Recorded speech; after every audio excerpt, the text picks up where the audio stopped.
Podcasts on unctv.org are made possible through the financial contributions of viewers like you, who invite you to join them in supporting UNC-TV. It's Thursday, April 22nd. Tonight, the CSS Albemarle sails the seas once again. Next on North Carolina Now.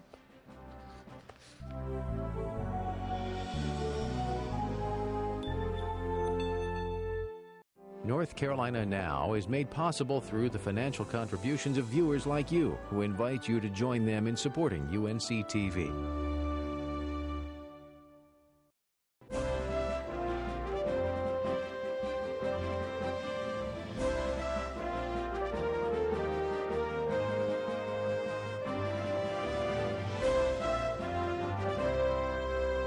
Good evening, everyone. I'm Shannon Vickery. Thanks for joining us. Tonight on North Carolina Now, we'll get an update on campus events and projects at UNC Wilmington from Chancellor Rosemary DePaulo.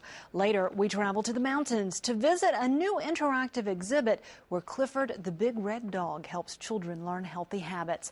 But first, setting sail with the Confederate Navy. Almost exactly 164 years ago tonight, the newly built Confederate ironclad Albemarle went into the first of a series of battles that would make it the Confederacy's most successful ironclad warship, more successful than its better-known counterpart, the Virginia, also known as the Merrimac. To commemorate the building and almost immediate battle debut of the Albemarle, a replica of the vessel recently traveled 85 miles up the Roanoke River from its permanent berth in Plymouth to its construction site at Edwards Ferry near present-day Scotland Neck. The Albemarle replica then retraced its original journey to Plymouth and the battle that made it instantly famous, this time with the public invited to cheer it along. Bob Garner has more. The Albemarle was built in 1864 on the edge of a cornfield, far upriver from the Union Army that already occupied the river port town of Plymouth. Several of the vessel's inexperienced yet inventive builders were later laid to rest in the graveyard of Scotland Neck's Old Trinity Church, very near the ship's construction site. So the commemoration began there. First time I came to Old Trinity, I realized that I was walking through the pages of North Carolina history. The group visited the resting places of builders Gilbert Elliott and Peter Evans Smith, who owned the land on which the ironclad was built. Peter Evans Smith's stone right here, and he was, of course, very instrumental in getting the Albemarle built. A pontoon boatload of the builder's descendants and other history buffs then set out to meet the Albemarle replica on the waters of the Roanoke as it prepared to fire a cannon salute at the spot where the original was built. There's a field right there, and then there's a field right, you can see through the woods over there, and it was built right in here. A private club just downriver from the ship's birthplace was named years ago after what was sometimes called the Ram Albemarle, because it was designed to ram into wooden ships. So there was special significance in the replica's first visit this far upriver, especially to Sam Hamph, a club member and descendant of one of the builders.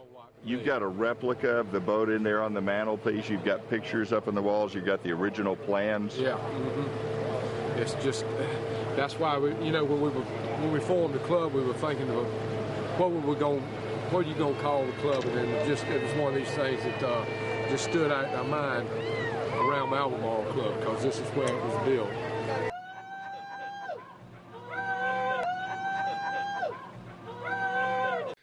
Construction of the Albemarle had to be kept beyond the reach of Union soldiers who already controlled much of eastern North Carolina, and putting together such a vessel in a spot with no shipbuilding equipment presented incredible difficulties. There was relentless time pressure, so builder Peter Evans Smith ended up inventing the first twist metal drill so as to reduce the time of cutting bolt holes in the iron armor plates from 20 minutes to 4 minutes. Most of the iron plates were attached upriver in Halifax. All in all, the mere completion of the ironclad was as amazing as its accomplishments. Preston Nuttall, author of the book Duel on the Roanoke, was aboard to help celebrate the commemorative voyage of the replica. Of course, the Virginia came first by a few months, by more than that, a year or so. Its exports took place in Hampton Roads before a much larger audience, and therefore got a lot of the publicity, and it should have. It was first. that it was a larger ship. But the significance of the Albemarle was really the conditions under which it was built, which you're seeing here. Pretty primitive. There was nothing there. It was built in a cornfield. It was built under the direction of a 19-year-old boy. Most of his workers had never worked on so much as a rowboat before. And yet these mainly farmers and clerks and whatever built what became, in terms of enemy ships sunk or damaged, exceeded the Virginia. Well, that threw a scare into the Union Navy like you wouldn't believe. They visualized themselves losing all of eastern North Carolina just because of this one ship. That's because the Albemarle defeated 2 Federal warships in its first battle, sinking one, and helped the Confederate Army recapture Plymouth. Then it took on and defeated 7 Federal vessels in a second battle in the Albemarle Sound. Plymouth resident and history buff Tom Harrison personally had the Albemarle replica built in 2002 and was a leader in organizing the replica's odyssey. We created what is a 3/8 scale replica of the Albemarle. This one is 63 feet long. The real one was 158 feet long. And we used all salt-treated material, and we wanted to come up with something that was low or no maintenance. To give the appearance of the 7-inch iron plates, the original iron plates were 2 inches thick and 7 inches wide. We used salt-treated 1x4, and we beveled the edges so you could see the individual plates. And then we came back with a 3/4 inch head furniture nail to apply what looks like the bolts that hold on the framework. During a stop at Hamilton, Albemarle crew reenactor Nevis Leary stood on deck and recounted a key moment of the Battle of Plymouth.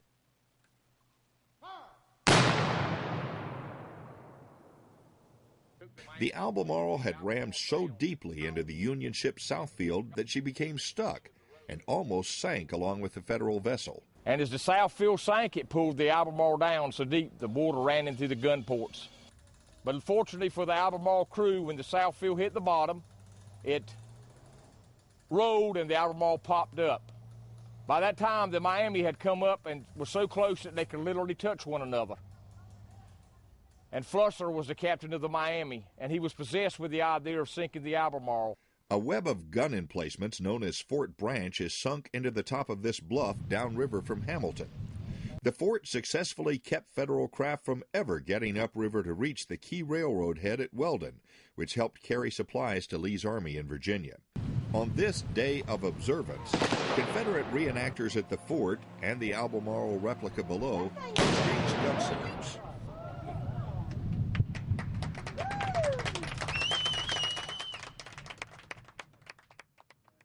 The Albemarle presented such a threat to continued Union control of eastern North Carolina that the Federal Navy conceived a desperate raid to blow up the Confederate ironclad. A small launch crept by rebel defenses in the dark of night, carrying a torpedo on the end of a long spar designed to reach the ironclad's unarmored wooden underside, and it sent the Albemarle to the river bottom in November 1864, just 8 months after it was completed. The Union quickly retook Plymouth, and a few months later the Civil War ended. The Albemarle's history lives on, as does the replica of the vessel, right there in Plymouth, where there was so much victory and also ultimate defeat. This Saturday and Sunday, the 20th annual Battle of Plymouth Living History Weekend will offer a rich opportunity to learn more about the Albemarle and its role in the second largest Civil War battle in North Carolina. For more information and a schedule of reenactments, tours, demonstrations, exhibits, and much more, visit livinghistoryweekend.com. We'll also have a link on our site at unctv.org/NCNow. Evangelist Billy Graham returned to the North Carolina library that bears his name to celebrate its reopening. Multiple media outlets reported that Reverend Graham's appearance Tuesday night was his first public appearance in Charlotte since May 2007, when 3 former presidents joined him in dedicating the Billy Graham Library. The library has been closed since January for upgrades and additions. It is scheduled to reopen to the public today. Since his wife's death about 3 years ago, Reverend Graham has spent most of his time at his home in Montreat, and his public appearances have been rare. Now here's a look at tomorrow's weather. The mild temperatures will continue with most of the state seeing highs in the 70s. It will be rainy in the west and cloudy in the Piedmont, but the coast will see some sun. The North Carolina Energy Office sponsored the 7th Annual Sustainable Energy Conference this week on the campus of North Carolina State University. The forum drew nearly 1,000 participants and focused on energy issues with an emphasis on expanding the green economy. According to the State Energy Office, the Federal Recovery Act is pumping an additional $247 million into energy-related spending in North Carolina. There's been a great boost because of the Federal Recovery Act to providing money for renewable projects and for energy efficiency. More money than really has been available before, because oftentimes the cost of these projects means that they get left on the drawing board. Now there's the opportunity to spend the money on that and an opportunity to discuss how, after that's been done, we keep those initiatives going. In related news, the state's 4-day program to give a 15% price break on energy-efficient kitchen and laundry appliances is off to a fast start. The State Energy Office says more than $2 million in rebates have been obligated for Energy Star qualified refrigerators, freezers, dishwashers, and clothes washers. The program continues through Sunday, or when the rebate total reaches about $8 million. Now here's a look at what happened on Wall Street today.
Chancellor Rosemary DiPaolo took to the helm of UNC Wilmington in 2003. She recently stopped by our studios to give us an update on the activities and projects taking place on campus.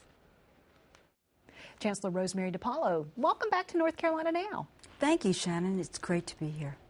We want to start by doing some catch-up work with you. In 2003, you established 7 goals that you wanted UNC Wilmington to meet. Recently, you reported back to your Board of Trustees on the progress of those goals. Tell us, first of all, what those goals were and have you accomplished them? Well, in 2003, we started creating a strategic plan. It was a very inclusive process involving the whole university community and all of our boards and the Wilmington community as well. We came up with 7 strategic goals that we would follow. And even then, we realized that resources were limited and we would have to be very focused, and we couldn't be all things to all people. So the overarching goal was to create the most powerful learning experience that we possibly could for our students. And then following from that, we wanted a more diverse campus, we wanted more global outreach, more regional engagement as well, and a variety of other things. And we've made these goals very public. We measure ourselves constantly. We publish the results. And I'm thrilled to say that with a lot of hard work from everyone involved, we've really achieved all of those goals to a greater extent than we expected to. Now, that's not to say that there's not still a lot of hard work to be done, but we've rounded that corner. We've experienced that kind of success.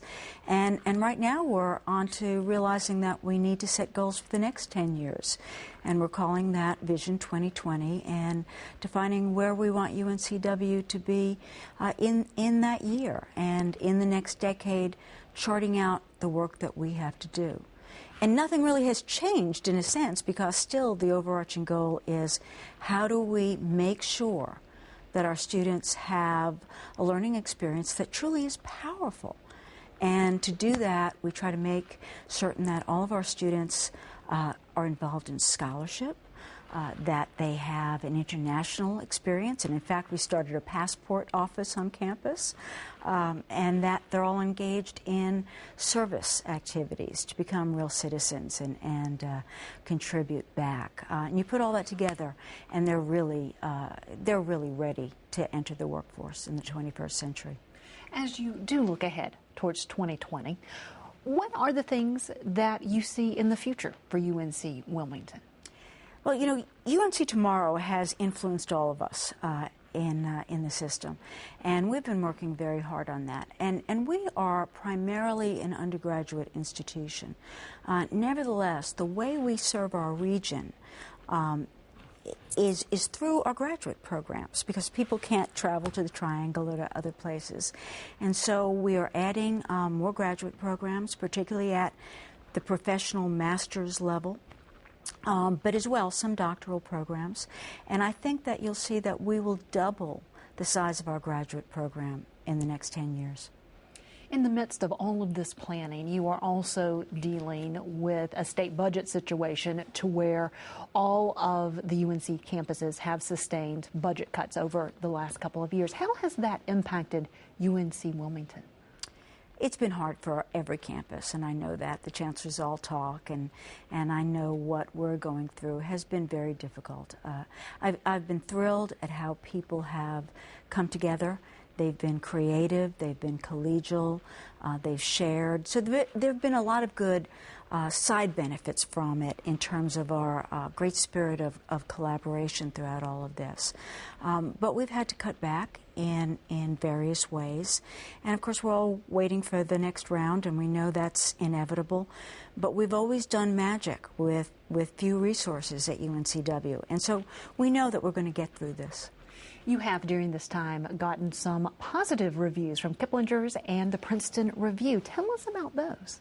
Well, yes, Princeton Review, Kiplinger's have both named us one of the best value institutions, best value in terms of education for the money that you spend. We're very proud of that. We believe in affordability and access. But there are some others that I'd like to mention, too, because they surprised us a bit more. The Peace Corps named us one of the top 25 producers of Peace Corps volunteers of schools our size, and GI Jobs listed us as one of the most military-friendly schools in the country. And those are great designations to have.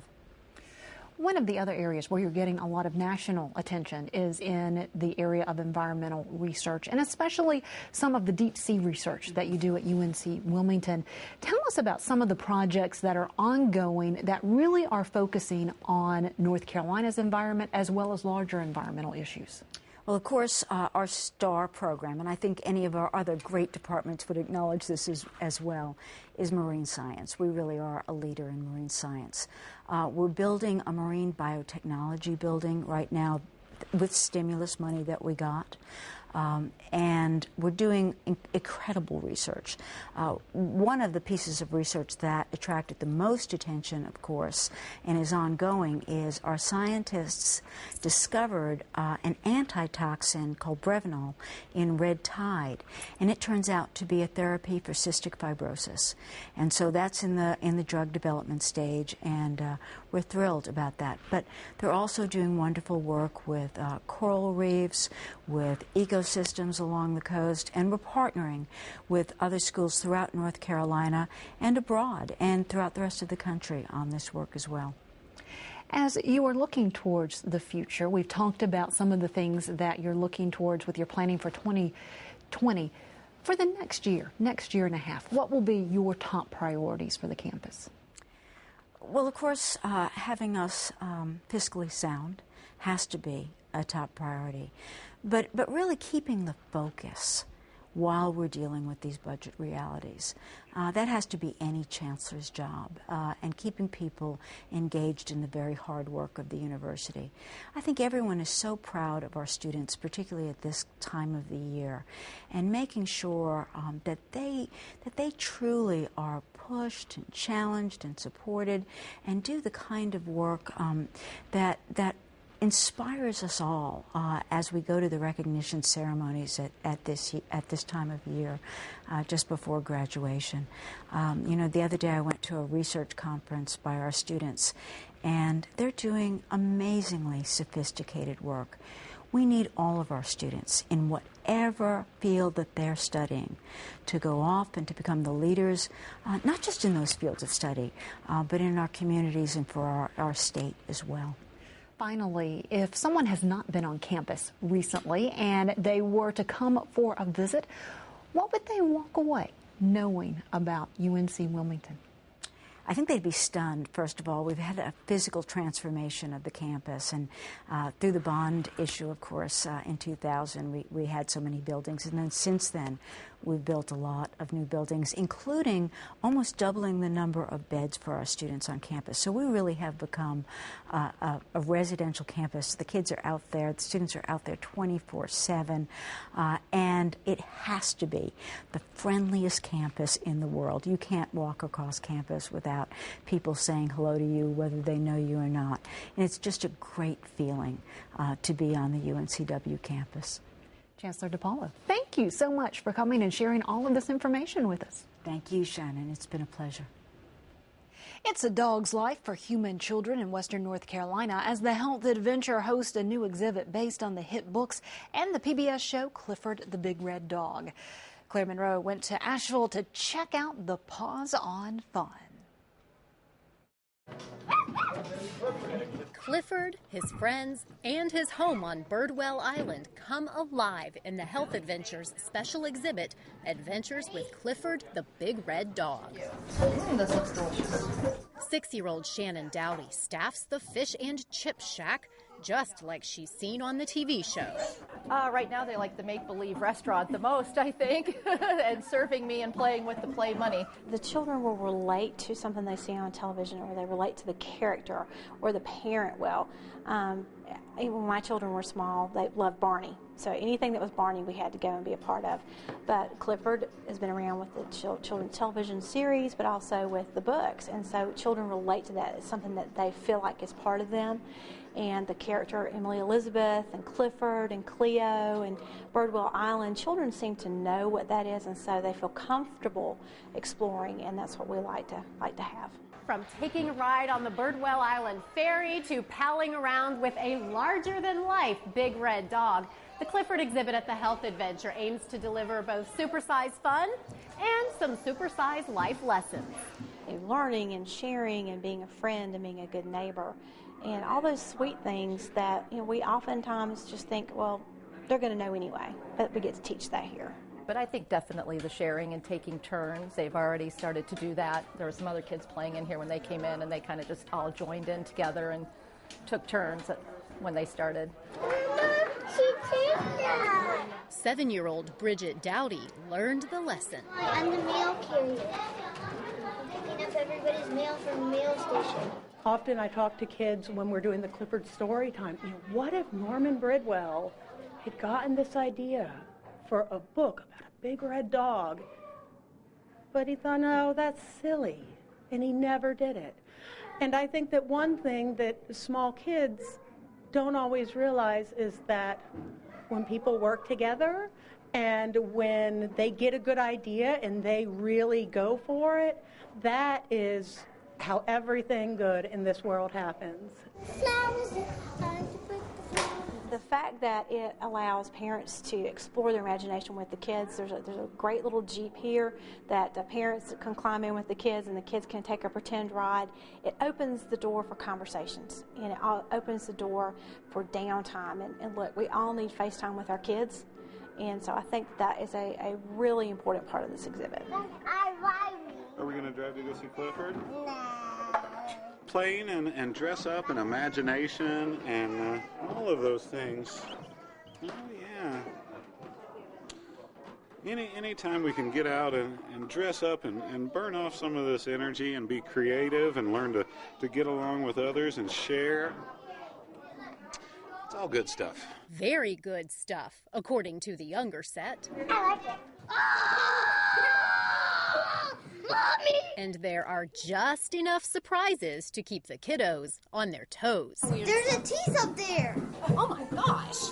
Adventures with Clifford targets children from preschool to about 2nd grade, but children both younger and older find plenty of fun. Say thank you. I like that it's keeping both of them busy at the same time, and it's in a safe environment that they can kind of explore a little bit on their own, but yet it's a safe area. Whether they're exploring music, movement, or a little time with Mom. Thank you. Have a nice day. Educators at the Health Adventure say Adventures with Clifford offers families a chance to laugh and learn together. It provides a quality of experience, and part of that quality is that you are engaged with what you're doing. You're engaged with your child, and you're engaged with what you're talking with them about, and that really is priceless. Adventures with Clifford runs through May 16th at the Health Adventure in Asheville. You can learn more about the exhibit and special events the Health Adventure has planned to go along with it on our website, unctv.org/ncnow.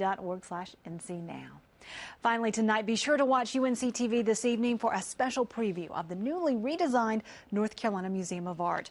WRAL TV's award-winning journalist Scott Mason will guide you through the new 127,000 square foot facility on a special edition of the Tar Heel Traveler. It airs tonight at 9:30. That's our show for tonight. Thanks for watching. Have a great evening, everyone.